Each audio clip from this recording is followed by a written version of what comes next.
Hello বন্ধুরা, আজকে আমি বাটা মাছের সঙ্গে গাঁটি কচু আর আলু দিয়ে ঝোল করব। এই গরমে পাতলা ঝোল। তো আমি সর্ষের তেল দিয়ে রান্নাটা করছি। তেল গরম হয়ে গেছে, আমি মাছগুলো এক এক করে ভেজে নিচ্ছি।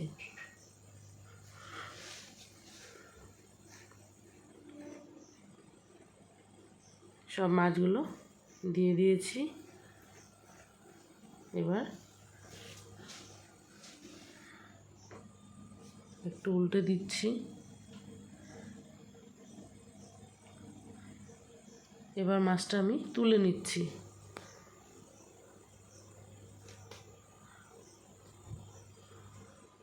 এবার আমি শুকনো লঙ্কা, তেজপাতা আর একটু গোটা জিরে দিয়ে দিচ্ছি। এখন আমি কেটে রাখা গাঁটি কচু আর আলুগুলো একসঙ্গে তেলে দিয়ে কষিয়ে নেব।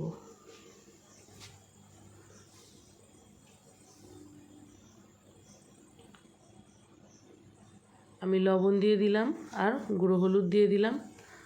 এখন আবার একসঙ্গে মিশিয়ে একটু কষে নিচ্ছি।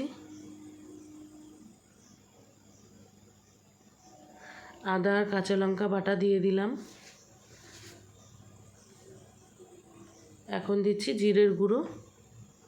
এবার আবার ভালো করে মিশিয়ে মশলাটার সঙ্গে আমি সবজিটাকে কষিয়ে নেব। এখন আমি কেটে রাখা টমেটোর টুকরো দিয়ে দিচ্ছি।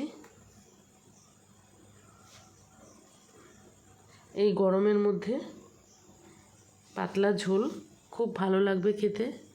তো এইভাবে আমি ঢেকে ঢেকে কিছুক্ষণ কষিয়ে নিয়েছি। এখন আমি জল দিয়ে দিচ্ছি। এবার কিছুক্ষণ ফুটতে দেব। এখন আমি ভেজে রাখা মাছগুলোকে এক করে দিয়ে দেব।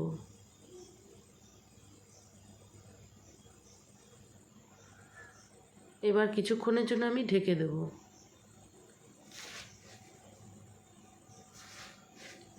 এখন দেখুন ঝোলটা ফুটে গেছে, রান্না হয়ে গেছে। আমি ধনেপাতা কুচি দিয়ে তরকারিটা নামিয়ে নেব। গ্যাসটা অফ করে দিচ্ছি। এরকম পাতলা ঝোল গরম গরম ভাতের সঙ্গে গরমকালে খেতে খুব ভালো লাগবে। হালকা মশলার সঙ্গে অবশ্য বাড়িতে ট্রাই করে খেয়ে দেখবেন কেমন হয়েছে। ভালো লাগলে অবশ্যই লাইক, শেয়ার, কমেন্ট করবেন।